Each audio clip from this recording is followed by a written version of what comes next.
En 1909, Carl Jung suivait une jeune femme dont la thérapie était au point mort. Brillante, rationnelle, excessivement intellectualisée, elle était totalement déconnectée de son inconscient. Chaque interprétation proposée par Jung était balayée d'un revers de main par des arguments logiques. Rien ne pouvait percer sa rationalité rigide. Au cours d'une séance, elle décrivait un rêve où figurait un scarabée doré, symbole de renaissance dans l'Égypte antique. Tandis qu'elle parlait, Jung entendit frapper à la fenêtre de son bureau.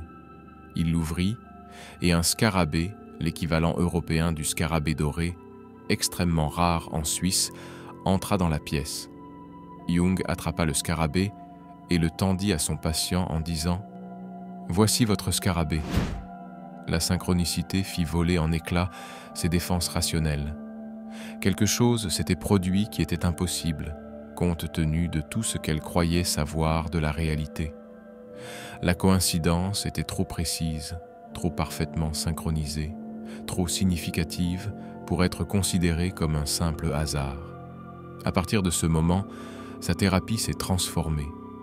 Cette synchronicité lui avait ouvert des perspectives que sa rationalité rejetait. Jung consacra les 40 années suivantes à tenter de comprendre ce qui s'était passé à ce moment précis. Comment l'état psychologique interne d'une patiente, un rêve de scarabée, pouvait-il se manifester par un événement physique externe au moment même où elle le décrivait? Sa conclusion était radicale. Il existe un principe reliant l'esprit et la matière qui opère en dehors de la causalité, en dehors du temps, en dehors des postulats matérialistes de la science moderne. Il l'a appelé synchronicité. Mais Jung a découvert quelque chose de plus inquiétant. La synchronicité n'est pas aléatoire. Elle surgit à des moments psychologiques précis. Elle se concentre autour de certaines transitions de vie. Et elle peut s'avérer psychologiquement dangereuse si elle est mal comprise, en déclenchant des pensées magiques, une inflation psychotique ou un abandon total de toute responsabilité personnelle. Aujourd'hui, je vais vous présenter la théorie complète de la synchronicité de Jung. Ce qu'elle est réellement, comment Jung en a expliqué le mécanisme, les 3 types qu'il a documentés, les 3 dangers qui la rendent psychologiquement mortelle lorsqu'elle est mal comprise, comment travailler avec la synchronicité sans perdre le contact avec la réalité, et les signes qui distinguent une synchronicité significative d'une simple coïncidence ou d'une psychose. Si vous êtes prêt à comprendre pourquoi des coïncidences significatives continuent d'apparaître dans votre vie, commentez ceci. Je remarque le schéma. Mais d'abord, il faut comprendre ce qu'est réellement la synchronicité, car l'interprétation populaire est dangereusement incomplète. La plupart des gens pensent que la synchronicité signifie que tout arrive pour une raison ou que l'univers nous envoie des signes. Cette compréhension superficielle passe à côté de ce qui a rendu la découverte de Jung si révolutionnaire sur le plan scientifique et si dangereuse sur le plan psychologique lorsqu'elle est mal appliquée. Jung a développé sa théorie de la synchronicité sur plusieurs décennies, découvrant le phénomène pour la première fois durant la période du Livre rouge, puis passant 40 ans à affiner le concept jusqu'à la publication de sa théorie formelle en 1952. Il a défini la synchronicité précisément comme l'occurrence simultanée d'un certain état psychique avec un ou plusieurs événements extérieurs qui apparaissent comme des parallèles significatifs à l'état subjectif momentané et dans certains cas, vice-versa.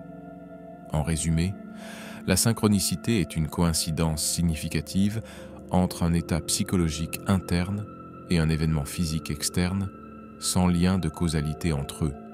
Le mot clé est significatif. Toute coïncidence n'est pas une synchronicité. La synchronicité se produit lorsque la coïncidence revêt une signification psychologique qui ne peut s'expliquer ni par la probabilité ni par la causalité. Jung insistait sur la distinction à faire entre la synchronicité et plusieurs notions avec lesquelles on la confond souvent. Premièrement, il ne s'agit pas de causalité. Dans la causalité, A provoque B. On actionne un interrupteur, la lumière s'allume. Il existe une chaîne causale directe. Dans la synchronicité, il n'y a pas de lien de causalité entre l'état interne et l'événement externe. Rêver d'un scarabée ne provoque pas l'apparition d'un scarabée. Les deux événements sont liés par le sens et non par la causalité. Deuxièmement, la synchronicité n'est ni la loi de l'attraction, ni la pensée de la manifestation. Jung a explicitement rejeté l'idée que l'on crée la réalité par ses pensées. Il a écrit que la synchronicité ne consiste pas en la création d'événements extérieurs par le psychisme. Il s'agit d'un schéma plus profond qui relie le psychisme et le monde, un schéma qui existe avant la séparation entre l'intérieur et l'extérieur. Troisièmement, la synchronicité n'est ni de la magie, ni une intervention surnaturelle. Jung cherchait à élaborer un cadre scientifique capable de rendre compte d'expériences que le matérialisme ne pouvait expliquer. Il écrivait « La synchronicité n'est pas une question de croyance. C'est un phénomène empirique qui se produit, que l'on y croit ou non. La question est de savoir si nos modèles scientifiques actuels sont suffisants pour l'expliquer. » Ce qui rendait la théorie de Jung radicale, c'était sa proposition selon laquelle la synchronicité révèle un principe de connexion non causale dans la nature. La science occidentale fonctionne entièrement sur la causalité. Tout ce qui arrive est causé par quelque chose qui l'a précédé. Mais la synchronicité suggère qu'un autre principe organisateur est à l'œuvre, une connexion de schémas significatifs qui opère en dehors du temps et de la causalité. Jung a nommé ce principe ordre acausal. Les événements peuvent être liés non pas par une relation de cause à effet, mais par leur participation à un même schéma ou une même signification sous-jacente. Il a comparé ce principe à la synchronisation des aiguilles d'une horloge. Non pas parce que l'une cause l'autre, mais parce qu'elles sont toutes deux reliées à un même mécanisme sous-jacent. Le mécanisme de synchronicité proposé par Jung a suscité la controverse et reste sujet à débat. Il a émis l'hypothèse que les archétypes, ces schémas psychologiques universels de l'inconscient collectif, ne sont pas purement psychologiques. Ils sont psychoïdes, c'est-à-dire qu'ils existent dans un domaine plus profond que la séparation entre l'esprit et la matière. Lorsqu'un archétype s'active dans votre psyché, il peut se manifester simultanément dans la réalité extérieure, car votre monde intérieur et le monde extérieur sont tous deux des expressions d'un même schéma archétypal. Jung a observé que l'archétype activé crée un champ semblable à un champ magnétique qui ordonne les événements psychologiques internes et les événements physiques externes selon son schéma. C'est pourquoi les synchronicités ne sont pas aléatoires. Elles émergent lorsqu'un archétype se cristallise dans votre inconscient. Cela explique pourquoi les synchronicités se concentrent autour des grandes transitions de la vie. Naissance, décès, coup de foudre, transformation psychologique, éveil spirituel. Ces moments activent de puissants archétypes dans notre inconscient et cette activation crée les conditions propices à l'apparition des synchronicités. Mais Jung a découvert, au fil de décennies d'observation, que la synchronicité se manifeste sous 3 formes distinctes, chacune représentant une relation différente entre le psychisme et le monde. Comprendre la forme que vous expérimentez détermine comment l'interpréter et si elle est psychologiquement significative ou potentiellement dangereuse. Jung a passé des années à documenter les expériences de synchronicité chez ses patients, ses collègues et dans sa propre vie. Grâce à ses recherches, il a identifié 3 catégories distinctes de synchronicité, chacune révélant une manière différente dont le psychisme et le monde interagissent. Le premier type de synchronicité, et le plus courant, se produit lorsque votre état psychologique interne coïncide avec un événement externe qui se produit simultanément sans lien de causalité entre eux. L'exemple du scarabée donné par Jung correspond parfaitement à cette catégorie. La patiente décrivait son rêve d'un scarabée doré au moment précis où un scarabée apparut à la fenêtre.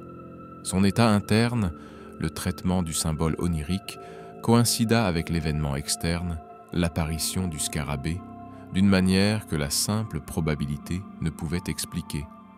D'autres exemples courants incluent le fait de penser intensément à une personne que vous n'avez pas contactée depuis des années, et quelques minutes plus tard, elle vous appelle ou vous envoie un message. Ou encore, de se retrouver face à une question précise, d'ouvrir un livre au hasard et de trouver la réponse exacte à la page où l'on s'est arrêté. Ou bien, d'éprouver une émotion forte et de voir se mettre à jouer la chanson qui exprime parfaitement cette émotion. Jung a observé que les synchronicités de type 1 se caractérisent par la simultanéité et par l'improbabilité de la coïncidence. Les chances que l'événement extérieur se produise précisément à ce moment-là, compte tenu de votre état intérieur, sont astronomiquement faibles. C'est ce qui lui donne un sens plutôt qu'un caractère aléatoire.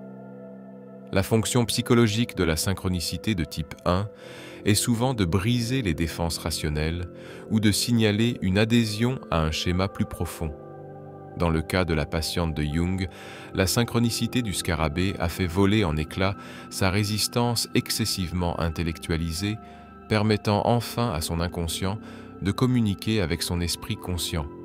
Jung a fait remarquer que les synchronicités de type 1 se produisent souvent lorsque vous êtes dans une impasse, lorsque votre esprit conscient est bloqué et que votre inconscient essaie d'attirer votre attention par le biais d'événements extérieurs, puisque la communication interne a échoué. Mais le type 1 est la forme de synchronicité la plus sûre, car l'événement extérieur est observable et vérifiable. On peut le démontrer, c'est un fait avéré. Le second type devient plus dangereux psychologiquement, car l'événement extérieur est lointain et souvent invérifiable. Le second type se produit lorsque votre état psychologique interne coïncide avec un événement externe se produisant à distance, quelque chose que vous ne pourriez absolument pas savoir par des moyens sensoriels normaux. Jung a documenté de nombreux cas de ce qu'il appelait la connaissance d'événements futurs ou spatialement distants. Un patient éprouvait le sentiment irrésistible qu'il était arrivé quelque chose à un être cher éloigné et découvrait plus tard qu'au moment précis de sa prémonition, cet être cher avait eu un accident, était décédé ou avait traversé une crise. L'un des cas les plus documentés de Jung concerne une patiente qui se réveilla à 3h47 du matin, en proie à un cauchemar où son fils était impliqué, persuadée qu'un drame s'était produit. Elle apprit plus tard que son fils avait eu un accident de voiture à 3h47 précise, à des centaines de kilomètres de là. Aucune explication causale ne permet de comprendre comment elle a pu le savoir. Ni appel téléphonique, ni message, ni information sensorielle. Jung a écrit « Les synchronicités de type 2 impliquent ce que l'on pourrait appeler une connaissance paranormale, télépathie, clairvoyance ou précognition. Mais je me refuse à les qualifier de paranormales, car cela sous-entend qu'elles sont en dehors des lois naturelles. Elles révèlent plutôt que la conscience n'est pas confinée au cerveau individuel, contrairement à ce que suppose la science matérialiste. Le mécanisme proposé par Jung est le suivant. Lors de moments d'intense activation émotionnelle, notamment autour d'archétypes tels que la mort, la naissance ou une crise, les frontières habituelles de la conscience individuelle deviennent perméables. Votre psyché accède temporairement à des informations qui dépassent ce que vos sens physiques peuvent fournir. Mais c'est là que réside le danger. Les synchronicités de type 2 sont souvent invérifiables a posteriori. Vous avez une intuition ou une prémonition puissante, mais vous ne savez que plus tard si elle correspond à la réalité. Cela crée un risque psychologique. Vous pourriez commencer à croire que chaque sensation forte est un message synchronistique, ce qui peut mener à la paranoïa ou à des pensées délirantes. Jung était catégorique. Les synchronicités de type 2 doivent être abordées avec une extrême prudence. Ce sont des phénomènes réels, mais ils sont facilement confondus avec l'anxiété, la projection ou les vœux pieux. La tentation est de croire que chaque prémonition est une vérité synchronistique, ce qui est une voie vers la psychose. Le troisième type, documenté par Jung, est le plus controversé et le plus dangereux à manipuler, car il implique une connaissance apparente d'événements qui ne se sont pas encore produits. Le troisième type se produit lorsque votre état psychologique interne, généralement manifesté par des rêves, des visions ou de fortes intuitions, coïncide avec un événement futur, parfois des jours, des semaines, voire des années plus tard. Jung a consigné des dizaines de rêves prémonitoires dans sa pratique. Les patients rêvaient d'événements précis avec une grande richesse de détails, et ces événements se produisaient ensuite exactement comme dans le rêve. Ces rêves ne pouvaient s'expliquer par la probabilité ou la reconnaissance de forme, car ils contenaient des détails spécifiques hautement improbables. L'une des expériences les plus troublantes de Jung fut la vision, en 1913, d'une Europe inondée de sang et ravagée par la mort. Il craignit de devenir fou. Puis la Première Guerre mondiale éclata en 1914, et ses visions se révélèrent d'une précision troublante quant à la dévastation massive qui suivit.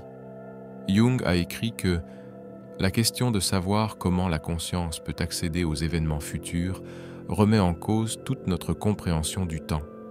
Si la précognition synchronistique est réelle, et mes décennies de documentation suggèrent qu'elle l'est, alors la conscience doit être capable de transcender le temps linéaire dans certaines conditions. Son explication reposait sur l'idée qu'au niveau le plus profond de l'inconscient collectif, et plus particulièrement le niveau archétypal, le temps tel que nous le percevons n'existe pas. Les archétypes existent hors du temps. Lorsqu'un archétype puissant se cristallise dans votre psyché, vous pouvez accéder à la connaissance d'événements futurs déjà déterminés au niveau archétypal, même s'ils ne se sont pas encore manifestés dans le temps linéaire. Mais Jung se montrait extrêmement prudent à l'égard des synchronicités de type 3. Il écrivait « Les expériences précognitives sont réelles, mais elles constituent aussi la forme de synchronicité la plus dangereuse à appréhender. La tentation est de croire que l'on peut prédire l'avenir avec certitude, ce qui conduit soit à la paralysie, attendre que le destin se déroule, soit à l'exagération, se croire doté de pouvoirs prophétiques exceptionnels. Jung a décrit des patients prisonniers d'une obsession précognitive. Après avoir fait un rêve précognitif exact, ils interprétaient chaque rêve comme une prophétie. Ils cessaient de prendre des décisions rationnelles et éthiques, préférant attendre des signes de l'avenir. Il s'agit d'une abdication psychologique déguisée en ouverture spirituelle. La distinction essentielle établie par Jung, la synchronicité précognitive occasionnelle, est un phénomène réel.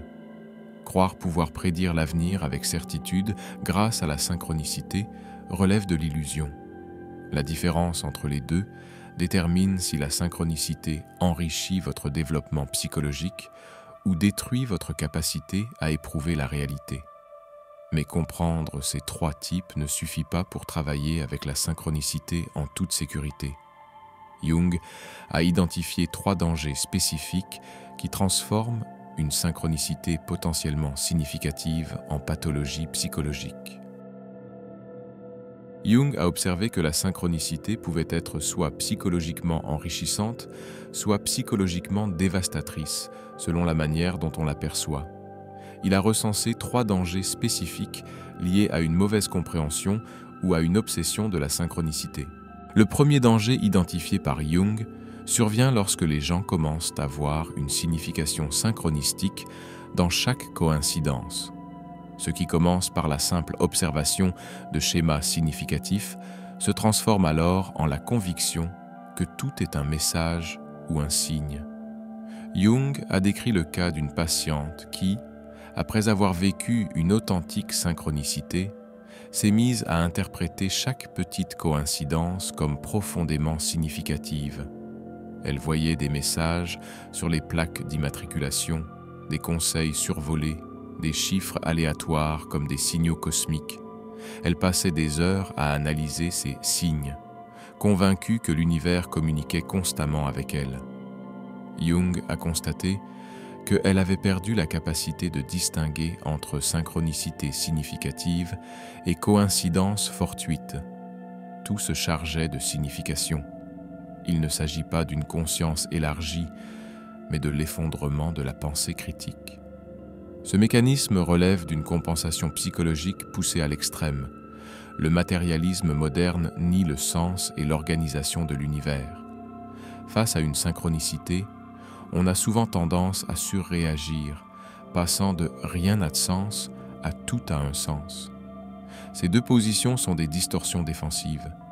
Jung enseignait que la véritable synchronicité se caractérise par sa rareté et son impact émotionnel. Si vous observez des synchronicités constamment, plusieurs fois par jour, vous n'êtes pas plus sensible aux schémas significatifs. Vous vous adonnez à la pensée magique. La véritable synchronicité est occasionnelle, frappante et chargée d'émotions. Les signes avant-coureurs de la pensée magique incluent le fait de passer un temps excessif à analyser des coïncidences, de prendre des décisions importantes concernant sa vie en se basant sur des signes perçus, de ressentir de l'anxiété lorsque les signes n'apparaissent pas, ou de se sentir spécial ou choisi parce que des synchronicités semblent vous arriver fréquemment. Jung était catégorique. La synchronicité ne doit pas devenir un prisme constant à travers lequel vous interprétez la réalité.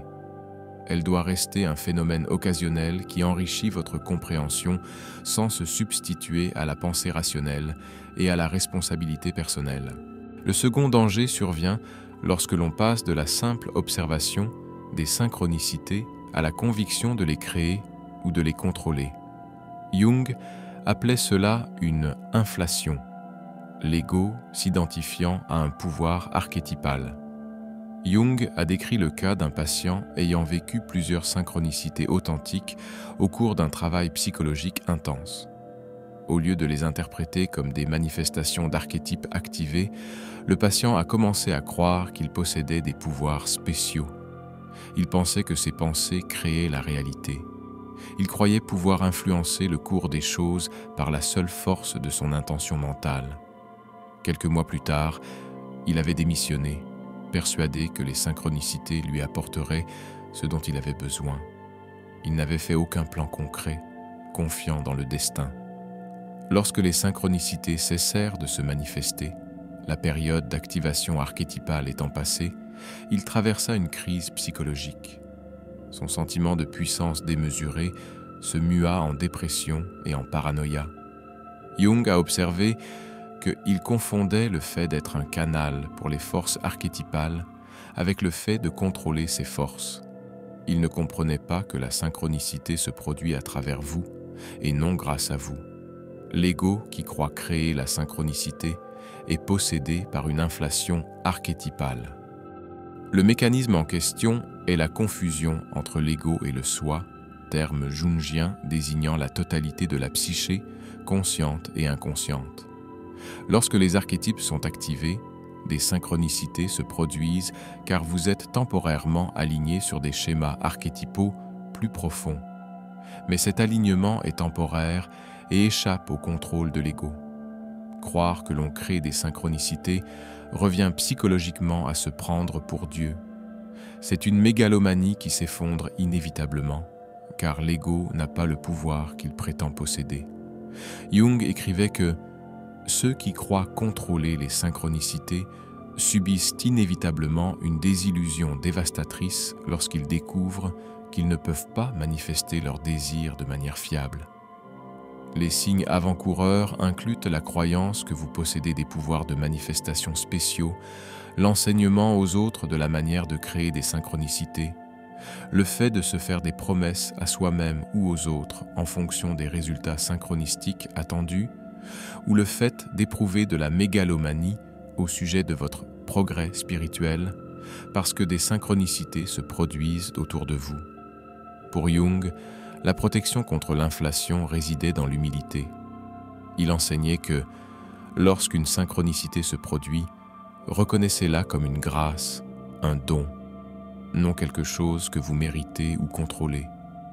Vous êtes témoin d'un moment où la psyché et le monde s'alignent selon un schéma significatif, mais vous n'êtes pas à l'origine de cet alignement. Les schémas archétypaux sont infiniment plus vastes que votre ego. Le troisième danger identifié par Jung survient lorsque les gens utilisent la synchronicité comme prétexte pour éviter de prendre des décisions, de prendre des risques ou d'assumer leurs responsabilités. Ils deviennent passifs, attendant des signes pour leur dicter la marche à suivre au lieu de faire des choix conscients. Jung a décrit une patiente qui refusait de prendre la moindre décision importante sans une confirmation synchronistique. Elle ne postulait pas à un nouvel emploi tant qu'un signe ne se manifestait pas. Elle ne mettait pas fin à une relation toxique sans que l'univers ne lui en donne la permission. Elle ne se lançait pas dans son travail créatif tant que la synchronicité ne lui indiquait pas que c'était le destin. Jung a remarqué qu'elle avait complètement abdiqué toute responsabilité personnelle. Elle appelait cela « être ouverte au conseil », mais il s'agissait en réalité d'une paralysie psychologique déguisée en réceptivité spirituelle. Elle utilisait la synchronicité comme mécanisme de défense contre l'angoisse de faire des choix et d'en assumer les conséquences. Ce mécanisme repose sur une mauvaise compréhension du rôle de la synchronicité. La synchronicité ne vous dicte pas votre conduite. Elle ne vous dispense pas de votre responsabilité de faire des choix. Elle offre des moments significatifs d'harmonie entre votre monde intérieur et extérieur, susceptibles d'éclairer vos décisions, mais elle ne décide pas à votre place. Jung était clair, la synchronicité ne remplace pas le choix conscient, elle l'enrichit. Lorsque vous faites l'expérience d'une synchronicité, vous ne lui abandonnez pas votre volonté. Vous intégrez son message et décidez ensuite comment agir en vous basant à la fois sur une analyse rationnelle et sur une guidance intuitive. Jung a constaté que les personnes qui attendent des signes avant d'agir ratent souvent des opportunités. Elles sont tellement obnubilées par la confirmation extérieure qu'elles ignorent leur intuition. Elles recherchent la certitude avant de prendre des risques, mais la vie offre rarement la certitude. La synchronicité apporte du sens, non la certitude. Les signes avant-coureurs incluent le refus de prendre des décisions sans signe, un sentiment d'anxiété ou de désarroi en l'absence de synchronicité, le fait d'imputer l'inaction à un manque de synchronicité, ou la conviction que si quelque chose est destiné à être, cela se produira sans effort et sans votre participation active. Jung enseignait que la synchronicité doit éclairer vos choix et non les dicter. Vous restez responsable de votre vie. L'univers ne vous doit pas d'instructions claires. La synchronicité est un cadeau lorsqu'elle se présente et non un droit que vous pouvez exiger. Ces trois dangers, la pensée magique, l'exagération psychotique et l'abdication de responsabilité, rendent la synchronicité psychologiquement dangereuse lorsqu'elle est mal comprise. Mais pour ceux qui peuvent composer avec la synchronicité tout en conservant un ancrage psychologique, Jung a développé une méthode qui concilie ouverture au sens et esprit critique. Après avoir observé pendant des décennies des relations à la fois enrichissantes et destructrices avec la synchronicité, Jung a développé une méthode en 4 phases pour travailler avec les expériences synchronistiques sans tomber dans les dangers que nous venons d'évoquer. Jung enseignait que le premier principe du travail avec la synchronicité est l'attention réceptive. Remarquer les coïncidences significatives lorsqu'elles se produisent naturellement, sans essayer de les forcer ou de les fabriquer. Cette pratique exige un état paradoxal. Rester attentif aux schémas significatifs sans les rechercher activement. Percevoir la portée psychologique des coïncidences sans chercher des signes partout. Jung la décrivait comme l'attitude d'un scientifique observant un phénomène naturel rare. On ne provoque pas le phénomène. On reste simplement vigilant pour le reconnaître lorsqu'il apparaît spontanément. La plupart des gens commettent l'une de ces 2 erreurs. Soit ils sont tellement fermés au schéma qu'ils passent complètement à côté des véritables synchronicités, attribuant des coïncidences significatives au simple hasard, soit ils sont tellement à l'affût de signes qu'ils créent de fausses synchronicités par biais de confirmation et de pensée magique.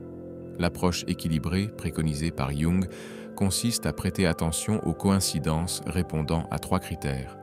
Premièrement, l'improbabilité. La probabilité de la coïncidence est extrêmement faible. Deuxièmement, la signification. La coïncidence est liée à un élément psychologiquement important de votre vie à ce moment précis. Troisièmement, l'impact émotionnel. La coïncidence vous touche émotionnellement, suscitant un sentiment d'émerveillement, de reconnaissance ou une étrange impression de signification. Si une coïncidence remplit les 3 critères, il est intéressant de la noter comme potentiellement synchronicité. Si elle n'en remplit qu'un ou 2, il s'agit probablement d'une simple coïncidence. Jung a souligné que la véritable synchronicité ne nécessite aucun effort pour être reconnue. Elle se manifeste d'elle-même. Si vous vous efforcez de trouver un sens à une coïncidence, il ne s'agit probablement pas d'une synchronicité, mais plutôt de votre désir de donner un sens à des événements aléatoires. Pratiquer l'attention réceptive, c'est aussi maintenir une vie normale tout en restant ouvert. Il ne s'agit pas d'interrompre ses projets en attendant une synchronicité, ni de suspendre ses décisions en attendant des signes. On vit activement et consciemment, et lorsqu'une synchronicité se manifeste, on la remarque. Mais notre vie n'est pas organisée autour de cette attente. Lorsqu'une véritable synchronicité se produit, répondant aux 3 critères d'improbabilité, de signification et d'impact émotionnel, la deuxième phase de Jung consiste à se demander quel message psychologique elle véhicule. Jung enseignait que la synchronicité est une communication symbolique. Comme les rêves, les synchronicités s'expriment dans le langage des symboles et doivent être interprétées pour en extraire le sens. La pratique commence par la documentation précise de la synchronicité. Notez exactement ce qui s'est passé, votre état intérieur, l'événement extérieur et le moment. Puis demandez-vous, à quoi pensais-je? Que ressentais-je? Ou avec quoi étais-je aux prises lorsque cela s'est produit? Quel archétype pourrait être activé dans mon inconscient en ce moment? Jung a donné l'exemple de sa patiente du scarabée. La synchronicité s'est produite lors d'une impasse thérapeutique. La patiente était prisonnière d'une intellectualisation excessive, se protégeant de son inconscient. Le scarabée est un symbole ancien de transformation et de renaissance. Le message de la synchronicité était clair, la transformation est en train de se produire, mais ses mécanismes de défense rationnelle la bloquent. La synchronicité elle-même est devenue le catalyseur d'une percée. Toutes les synchronicités n'ont pas une signification symbolique aussi claire. Il faut parfois prendre le temps de les observer, d'y réfléchir pendant des jours ou des semaines et de laisser la compréhension émerger progressivement. Jung a fait remarquer que forcer l'interprétation est contre-productif. Le sens d'une synchronicité se révèle souvent avec le temps, à mesure que l'on observe comment le message symbolique s'inscrit dans notre développement psychologique. La question essentielle que Jung recommandait de se poser est: que tente de communiquer mon inconscient à travers cet événement extérieur? La synchronicité se produit lorsque votre inconscient est si fortement activé que son contenu commence à se manifester dans la réalité extérieure. Cet événement est un message de votre moi profond concernant quelque chose que vous devez reconnaître, intégrer ou changer. Une patiente de Jung a décrit son parcours. Elle voyait sans cesse des images de ponts, en rêve, dans des livres ouverts au hasard, dans des conversations surprises. Elle s'est interrogée sur la signification de ces ponts pour son inconscient, le lien entre 2 choses distinctes, le passage d'un état à un autre, la transition. Elle a compris qu'elle était appelée à unir 2 aspects de sa vie qu'elle avait maintenus complètement séparés, son identité professionnelle et sa passion créative. Cette synchronicité lui indiquait que l'intégration était nécessaire. Mais se demander ce que communique une synchronicité ne revient pas à agir immédiatement en conséquence. La troisième phase de Jung consiste à intégrer le message sans réaction impulsive. Jung a découvert que la synchronicité fonctionne mieux lorsqu'on intègre son message symboliquement avant d'entreprendre une action concrète. L'inconscient communique par symbole et répondre symboliquement honore cette communication tout en conservant un contrôle conscient. Cette pratique consiste à interpréter le message de la deuxième phase et à lui donner une expression symbolique avant d'entreprendre des changements concrets dans votre vie. Si la synchronicité semble vous inciter à prendre une décision importante, rompre une relation, changer de carrière, déménager, n'agissez pas immédiatement en vous basant sur ce signe synchronistique. Commencez par intégrer le message symboliquement. Si la synchronicité évoque une transformation, créez une œuvre d'art qui la représente. Si elle suggère la nécessité de réunir des aspects séparés de votre personnalité, écrivez des dialogues entre eux. Si elle indique une fin nécessaire, accomplissez un rituel pour la reconnaître symboliquement. Jung a observé que, lorsqu'on honore symboliquement une synchronicité, on satisfait l'impulsion inconsciente qui l'a créée. Cela empêche une action littérale impulsive tout en intégrant le message. Après l'intégration symbolique, on peut alors prendre des décisions conscientes quant à la pertinence d'une action littérale. Une patiente a vécu de multiples synchronicités, l'incitant à quitter son mariage. Au lieu de demander immédiatement le divorce, elle a passé des mois à explorer la signification symbolique de cette séparation.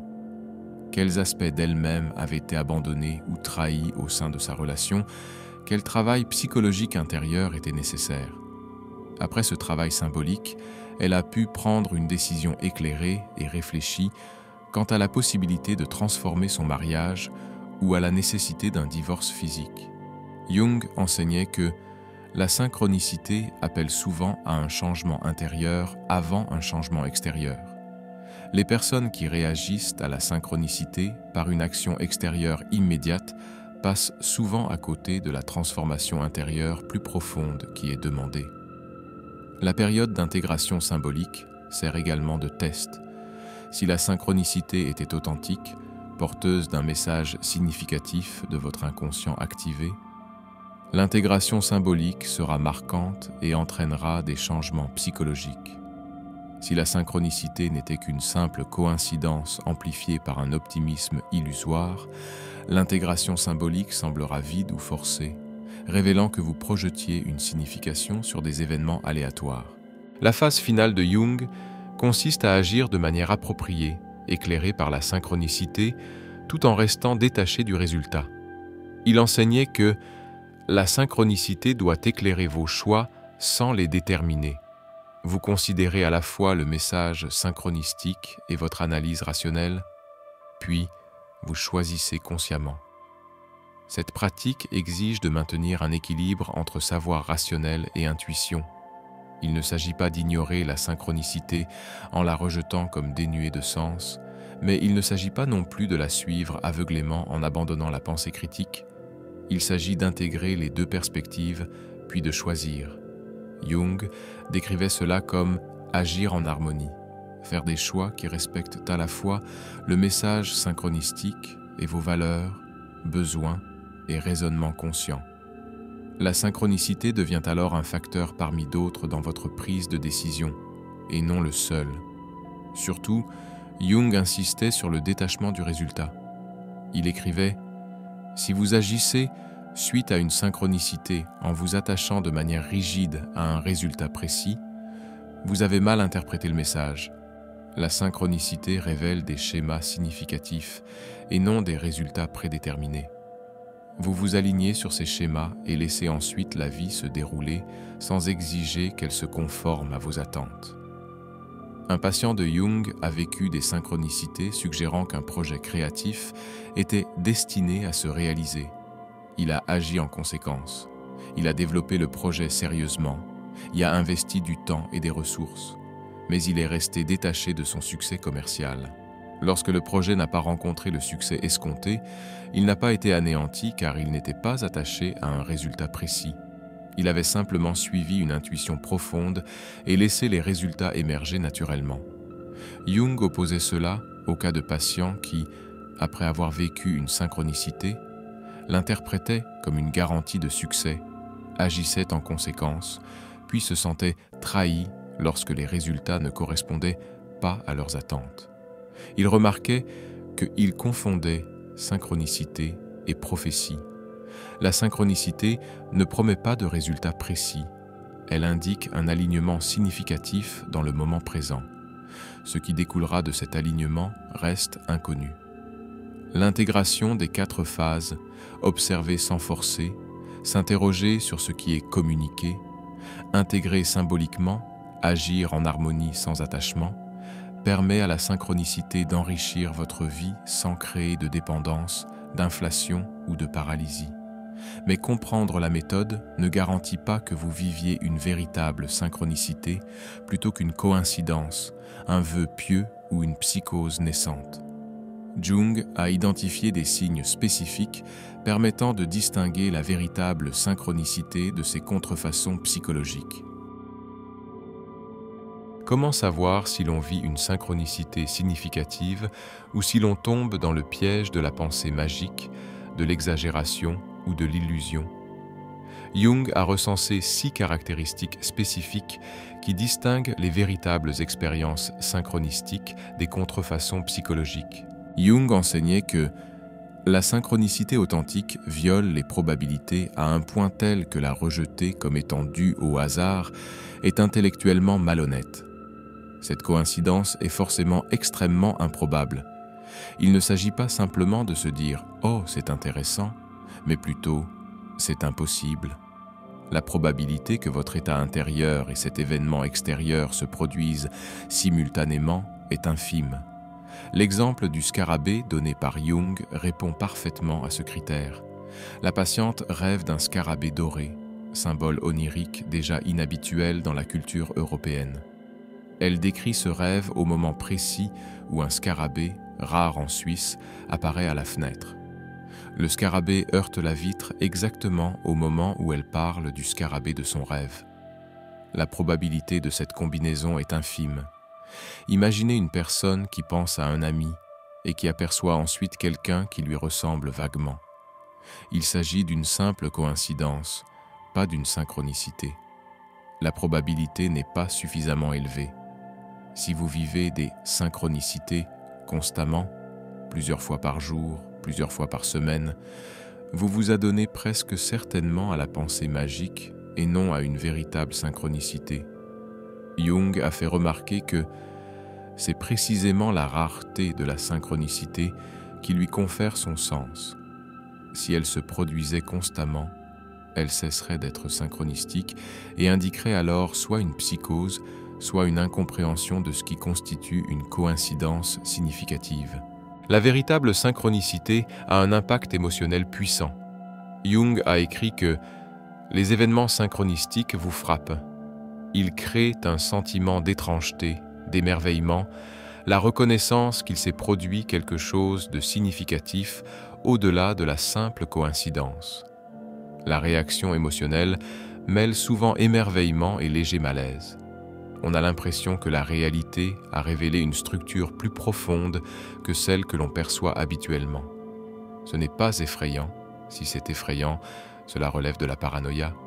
Mais c'est assurément étrange, d'une manière presque mystique. Jung décrivait cela comme le sentiment que le voile entre le conscient et l'inconscient, entre l'intérieur et l'extérieur, s'est momentanément aminci. Vous faites l'expérience d'une communication directe de votre inconscient à travers le prisme de la réalité extérieure. Si une coïncidence ne provoque pas cette réaction émotionnelle, si votre réaction se limite à « tiens, c'est intéressant » ou « drôle de coïncidence », il ne s'agit probablement pas d'une synchronicité. Une véritable synchronicité se manifeste émotionnellement avant même toute analyse intellectuelle. Mais l'impact émotionnel devrait être l'émerveillement et la reconnaissance, et non l'anxiété ou la paranoïa. Si les synchronicités vous rendent anxieux, craintif ou vous donnent l'impression d'être observé ou contrôlé, Il ne s'agit pas de synchronicité. C'est le signe que vous perdez vos repères psychologiques sains entre vous et le monde. Jung a souligné que la synchronicité parle le langage du symbole et de la métaphore, et non un langage littéral. Sa signification doit être interprétée symboliquement. Une véritable synchronicité revêt une signification symbolique liée à votre état psychologique actuel ou à votre stade de développement. L'événement extérieur agit comme un symbole qui reflète un phénomène intérieur. Lorsque la patiente de Jung rêva du scarabée, ce symbole représentait la transformation et la renaissance, ce dont elle avait précisément besoin sur le plan psychologique. L'apparition physique du scarabée était significative car elle reflétait et renforçait ce message symbolique. La fausse synchronicité consiste souvent à prendre les coïncidences au pied de la lettre plutôt qu'au sens symbolique. Par exemple, une personne voit le nombre 11-11 à répétition et croit qu'il s'agit d'un message littéral concernant une personne, une décision ou un événement précis. Mais la véritable synchronicité exige une interprétation symbolique. Se demander « Que signifie ce symbole pour mon état d'esprit actuel ?»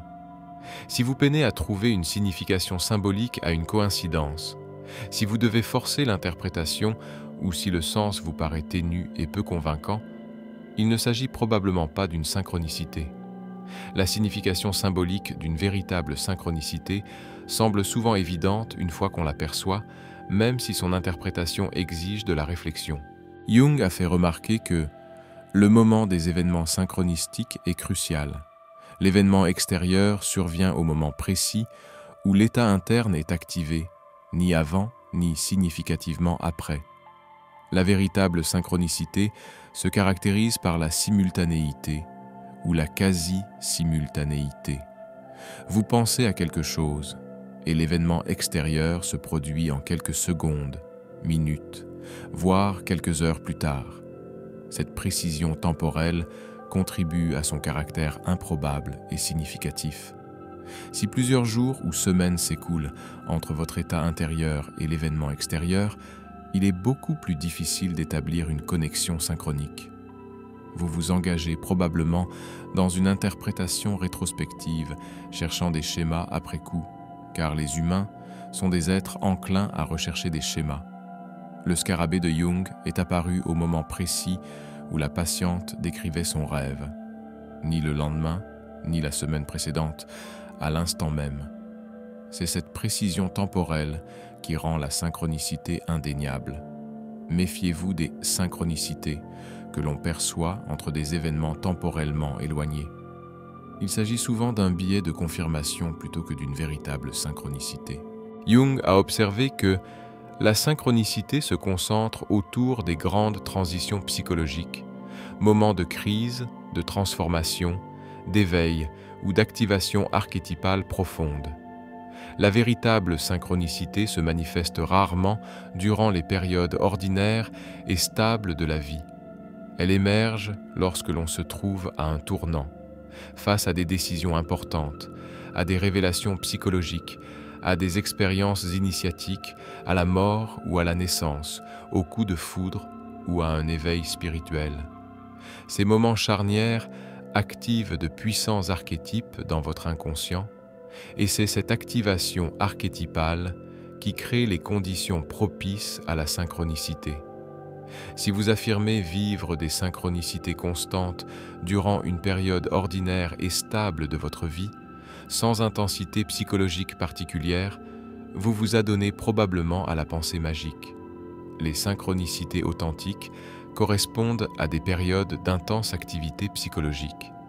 Jung a constaté que ses patients vivaient le plus de synchronicité durant les phases les plus intenses de leur travail psychologique, lorsque les anciennes structures s'effondraient, lorsque de nouveaux schémas émergeaient, lorsque l'inconscient était le plus actif et exigeait son intégration.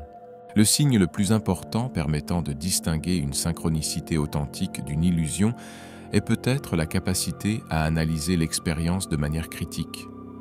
Jung enseignait qu'il faut pouvoir se demander si une coïncidence est véritablement synchronistique ou simplement fortuite. Si l'on a perdu la capacité de douter, on a perdu celle de confronter la réalité à la réalité. La véritable synchronicité admet l'incertitude. On peut considérer l'expérience comme potentiellement significative tout en reconnaissant la possibilité de se tromper. On peut apprécier son caractère improbable sans pour autant affirmer avec certitude sa signification. Si vous êtes absolument convaincu que chaque coïncidence est un message cosmique, si vous ne supportez pas qu'on suggère qu'une coïncidence puisse être aléatoire, si vous vous mettez sur la défensive ou vous vous agitez lorsque votre interprétation est remise en question, ce sont des signes que vous êtes passé d'une saine ouverture à la synchronicité à une pensée délirante. Jung a conservé un scepticisme scientifique à l'égard de la synchronicité tout en la prenant au sérieux en tant que phénomène. Il a écrit « Je documente les expériences synchronistiques, je les prends au sérieux, j'élabore des théories pour les expliquer, mais je maintiens la possibilité de me tromper. Cette humilité m'empêche de surinterpréter les choses et me maintient ancré dans la réalité. Si vous vivez ce que vous croyez être une synchronicité tout en conservant un sain scepticisme, en vous demandant si vous n'accordez pas trop d'importance aux coïncidences, en envisageant d'autres explications, vous entretenez probablement une relation saine avec ce phénomène. Si vous avez perdu tout doute, si la synchronicité est devenue votre principal prisme d'interprétation de la réalité, si vous ne pouvez plus entendre de scepticisme sans vous sentir attaqué, vous avez franchi le seuil du danger psychologique. Ces 6 signes, improbabilité extrême, signification émotionnelle, signification symbolique, précision temporelle, seuil psychologique et maintien d'une distance critique, permettent de distinguer la véritable synchronicité de la pensée magique, de l'inflation ou de la crise psychotique. Comprendre la synchronicité intellectuellement est différent de la voir à l'œuvre dans la vie réelle. Jung a étudié des personnes qui géraient la synchronicité avec sagesse et d'autres qui en ont été détruites par une mauvaise compréhension. Cette différence est révélatrice. Travailler avec ce phénomène enrichit-il ou nuit-il à notre santé psychologique? Jung a consacré des décennies à observer comment différentes personnes perçoivent la synchronicité. 2 cas contrastés révèlent ce qui détermine si la synchronicité devient un outil de développement psychologique ou un chemin vers l'illusion et la dépression. La relation personnelle de Jung avec la synchronicité témoigne d'une intégration réussie. Tout au long de sa vie, il a vécu de profonds événements synchronistiques, le scarabée, des rêves prémonitoires avant la Première Guerre mondiale, des coïncidences significatives durant sa période du Livre rouge et d'innombrables expériences avec ses patients. Jung a toutefois conservé une distance critique, même en prenant la synchronicité au sérieux. Après avoir vécu la synchronicité du scarabée, il n'en a pas conclu qu'il possédait des pouvoirs magiques ni que les synchronicités guideraient désormais toute sa pratique thérapeutique. Il a documenté l'événement, a élaboré des théories à son sujet, mais a continué à exercer sa profession selon les méthodes cliniques classiques. Lorsque ces visions apocalyptiques d'une Europe inondée de sang précédèrent la Première Guerre mondiale d'1 an, Jung ne revendiqua pas de don de prophétie. Il émit plutôt l'hypothèse qu'il avait accédé à des courants archétypaux de l'inconscient collectif qui se préparaient à une expression catastrophique. Il demeura incertain quant à la véritable nature précognitive de ces visions. Étaient-elles réellement prémonitoires ou avait-il inconsciemment synthétisé des tensions politiques sous une forme symbolique? Jung a écrit à propos de son approche « Je prends les expériences synchronistiques au sérieux en tant que phénomène psychologique digne d'étude. Mais je n'organise pas ma vie autour d'elles. Je n'attends pas de signes avant de prendre des décisions. Je ne crois pas pouvoir les contrôler ni les produire de manière fiable. Lorsqu'elles surviennent, je les note.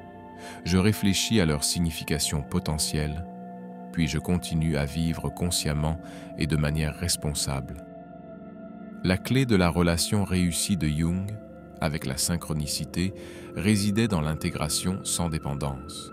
il restait ouvert aux expériences synchronistiques lorsqu'elles se présentaient naturellement.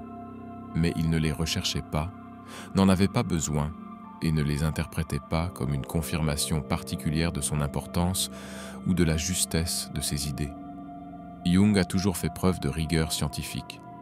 Pendant des décennies, il a documenté les synchronicités, cherché à en comprendre le mécanisme et correspondu avec des physiciens comme Wolfgang Pauli pour élaborer des cadres théoriques.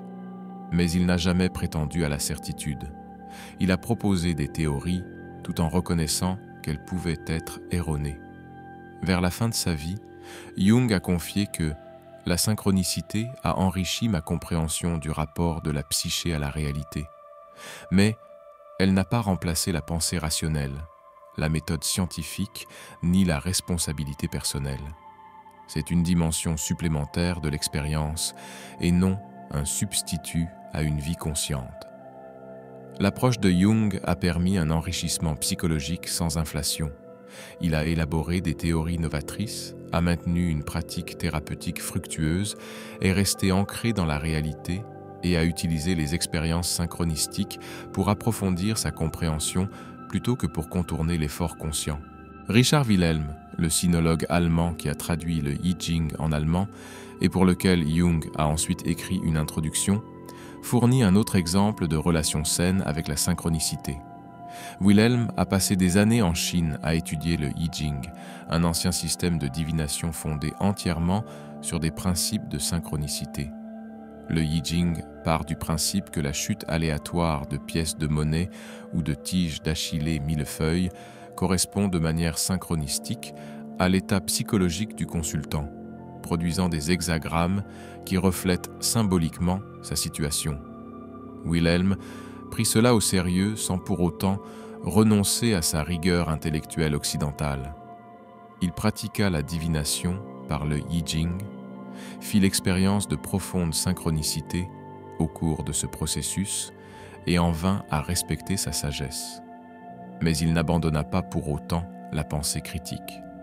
Il conserva les deux perspectives culturelles, honorant la vision du monde synchronistique chinoise tout en préservant sa capacité d'analyse rationnelle occidentale. Jung a constaté que la capacité de Wilhelm à maintenir une tension productive entre les perspectives orientales et occidentales lui permettait de travailler avec la synchronicité de manière pertinente et sans l'exagérer. Il pouvait apprécier l'étonnante précision du I Ching sans prétendre qu'il était infailliblement prophétique. Il pouvait prendre la synchronicité au sérieux sans en faire son unique outil de décision. Wilhelm poursuivit ses travaux de recherche, conserva sa rigueur académique et traduisit les textes avec soin et exactitude. La sagesse synchronistique à laquelle il accédait grâce à la consultation du I Ching enrichissait sa compréhension sans toutefois se substituer à son effort intellectuel. Le résultat fut similaire à celui de Jung, un enrichissement psychologique et spirituel sans perte de la capacité à confronter la réalité à ses réalités. Wilhelm mourut relativement jeune, mais ses traductions et commentaires sur la philosophie chinoise demeurent fondamentaux, précisément parce qu'il a su préserver son intégrité intellectuelle tout en restant ouvert à une sagesse synchronistique. Jung a documenté un cas contrasté, un patient qu'il appelait le chercheur de synchronicité qui a subi une dépression nerveuse à cause d'une incompréhension et d'une obsession pour la synchronicité. Le patient a vécu une authentique expérience de synchronicité au début de sa thérapie, une coïncidence significative qui a permis de surmonter ses résistances et de faciliter une avancée thérapeutique majeure. Cette expérience fut si marquante que le patient en a conclu que la synchronicité était le mode de communication de l'univers et qu'il possédait une sensibilité particulière pour recevoir ces messages. Dès lors, il se mit à traquer les synchronicités partout. Il ouvrait des livres au hasard en quête de messages. Il interprétait les plaques d'immatriculation comme des communications cosmiques. Il voyait des schémas dans les chiffres, les conversations entendues par hasard, les paroles de chansons. Il passait des heures chaque jour à analyser ces signes et à dresser des tableaux complexes les reliant à sa vie. Jung constatait qu'il avait perdu la capacité de distinguer entre synchronicité significative et coïncidence fortuite. Chaque coïncidence se voyait investie d'une signification cosmique. Il ne s'agit pas d'une sensibilité accrue, mais de l'effondrement du contrôle de la réalité. Le patient a commencé à prendre toutes ses décisions en fonction de synchronicité perçue. Il a démissionné après avoir vu 3 oiseaux passer devant sa fenêtre, ce qu'il a interprété comme un signe. Il a mis fin à une relation amoureuse parce qu'une chanson contenant le mot « quitter » passait à la radio au moment où il pensait à sa partenaire. Il a déménagé dans une nouvelle ville après avoir ouvert un livre par hasard à une page mentionnant le nom de cette ville. En moins d'1 an, sa vie s'est effondrée.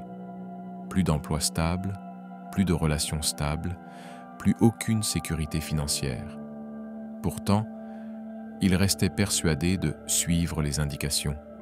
Il interprétait chaque échec comme une épreuve ou la preuve qu'il n'avait pas su décrypter les signaux, sans jamais réaliser qu'il avait perdu toute autonomie et toute responsabilité.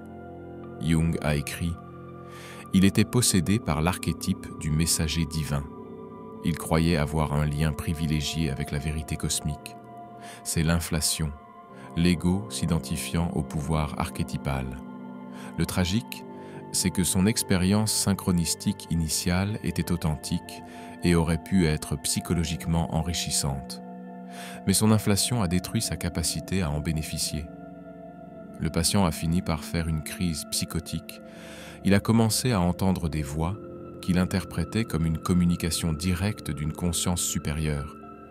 Il croyait recevoir des missions et des connaissances particulières. Il a dû être hospitalisé. Jung a réfléchi. La différence entre une synchronicité enrichissante et une obsession destructrice réside dans le maintien de la capacité de l'ego à la pensée critique et à la responsabilité personnelle. Dès l'instant où vous commencez à organiser toute votre vie autour des synchronicités, à attendre des signes, à croire que vous avez un accès privilégié à la vérité cosmique, vous passez d'une saine ouverture à un danger psychologique. Qu'est-ce qui a permis à Jung et Wilhelm d'appréhender avec succès la synchronicité, contrairement à la dépression du patient qui a sombré dans la psychose? Jung a identifié les facteurs critiques. Tout d'abord, Jung et Wilhelm ont su maintenir simultanément de multiples perspectives. Ils pouvaient prendre la synchronicité au sérieux tout en conservant une pensée rationnelle et scientifique.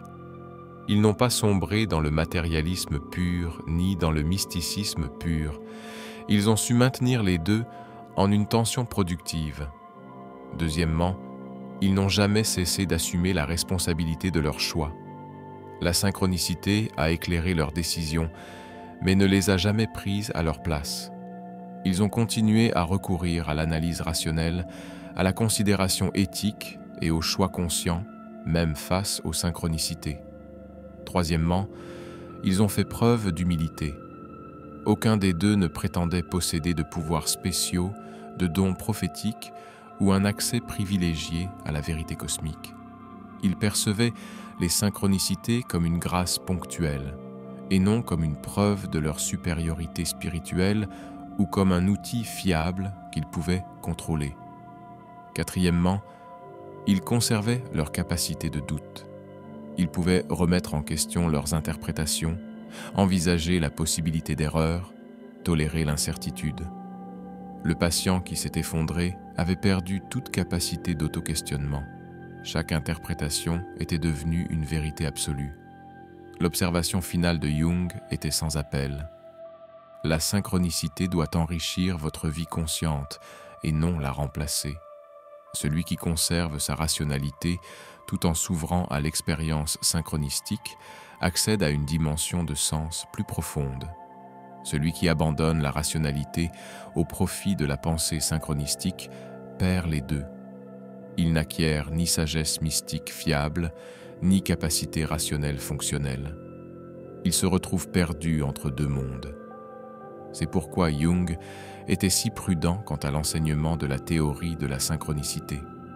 Il savait qu'elle pouvait être psychologiquement enrichissante pour des personnes mûres et ancrées dans la réalité. Mais il savait aussi qu'elle pouvait engendrer de l'inflation de la personnalité, des pensées magiques et des troubles psychotiques chez les personnes dont le moi n'était pas suffisamment développé ou qui n'avaient pas la capacité d'évaluer la réalité. La question n'est pas de savoir si la synchronicité est réelle, les décennies de recherche de Jung semblent l'indiquer. La question est de savoir si l'on peut composer avec elle tout en préservant sa santé psychologique et en assumant pleinement ses responsabilités. Des coïncidences significatives continuent de se produire car votre psyché est plus profonde et plus puissante que ce que la psychologie matérialiste peut expliquer. Votre inconscient ne s'arrête pas aux limites de votre crâne. À ses niveaux les plus profonds, la couche archétypale de l'inconscient collectif, il se connecte à des schémas qui organisent à la fois l'expérience intérieure et les événements extérieurs. Vous n'imaginez pas de synchronicité lorsque vous vivez une véritable coïncidence significative. Vous ne succombez pas aux illusions du nouvel âge lorsqu'un symbole issu de vos rêves apparaît dans la réalité physique au moment précis où vous en avez besoin. Vous faites l'expérience de ce que Jung a documenté pendant 40 ans, la nature psychique des archétypes, leur capacité à ordonner les événements psychologiques et physiques selon des schémas significatifs. Mais vous n'êtes pas exceptionnel, parce que des synchronicités se produisent autour de vous. Vous ne possédez aucun pouvoir magique, vous n'êtes pas plus évolué. Vous ne recevez pas de messages personnels de l'univers auxquels les autres n'ont pas accès. Vous vivez un phénomène naturel qui survient lorsque des archétypes s'activent, quelque chose qui arrive à chacun lors de moments charnières, elle en soit conscient ou non. La question n'est pas de savoir si la synchronicité est réelle. La documentation méticuleuse de Jung et des décennies d'observations cliniques ont établi que des coïncidences significatives se produisent au-delà de ce que les probabilités peuvent expliquer. La question est de savoir si l'on peut composer avec la synchronicité sans perdre sa capacité de raisonnement rationnel, son sens des responsabilités et son aptitude à évaluer la réalité. La méthode de Jung propose une voie: observer sans forcer, s'interroger sur ce qui est communiqué, intégrer symboliquement, agir en harmonie sans attachement, cultiver l'émerveillement tout en préservant son scepticisme, prendre la synchronicité au sérieux sans pour autant organiser sa vie autour d'elle, laisser la synchronicité éclairer ses choix sans décider à sa place. La plupart des gens commettent l'une de ces deux erreurs.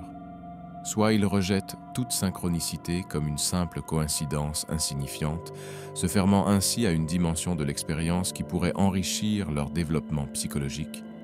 Soit ils deviennent obsédés par la synchronicité, voyant des signes partout et perdant tout ancrage dans la pensée rationnelle et la responsabilité consciente. L'approche intégrée requiert ce que Jung appelait la fonction transcendante, la capacité à maintenir les contraires dans une tension productive. On peut être à la fois ouvert aux synchronicités et sceptique quant à ces interprétations.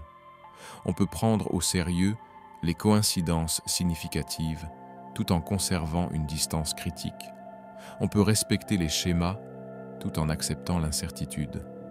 Pour ceux qui sont prêts à emprunter cette voie médiane, en conservant leur rationalité, tout en s'ouvrant au mystère, en préservant la force de leur ego tout en accédant à la sagesse archétypale, la synchronicité devient ce que Jung avait en tête, une grâce ponctuelle qui approfondit votre compréhension de la relation de la psyché au monde, sans pour autant vous dispenser de votre responsabilité de vivre consciemment. Dites-nous en commentaire quel type de synchronicité vous avez le plus souvent expérimenté. Type 1, état intérieur coïncident avec un événement extérieur simultané. Type 2, état intérieur coïncident avec un événement lointain. Ou type 3, état intérieur coïncident avec un événement futur.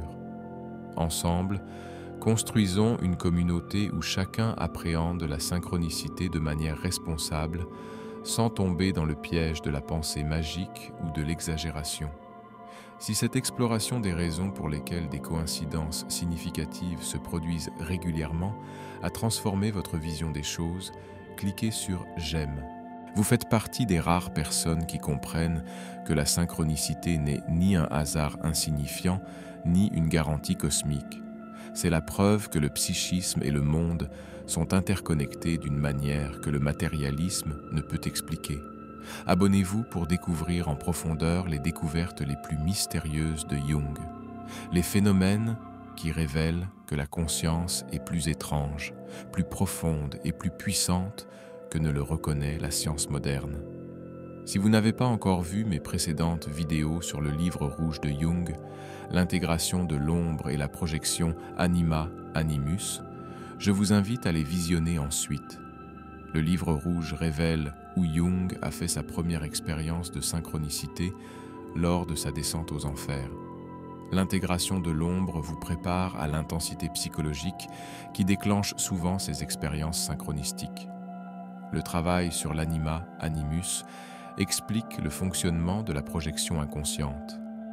Comprendre cette projection est essentiel pour aborder la synchronicité en toute sécurité. Ensemble, ces 4 vidéos vous offrent la carte complète de l'inconscient selon Jung. Comment y descendre? Comment intégrer son contenu? Comment cesser de le projeter sur les autres? Et comment reconnaître ses manifestations dans la réalité extérieure par le biais de la synchronicité? Les coïncidences significatives continueront de se produire, que vous les compreniez ou non. Jung a démontré qu'il est possible de travailler consciemment avec la synchronicité, enrichissant ainsi votre développement psychologique sans y perdre la raison. La question est, pouvez-vous maintenir l'équilibre entre ouverture et scepticisme qui fait de la synchronicité un don plutôt qu'un piège? Merci d'avoir regardé. À bientôt dans une autre dimension.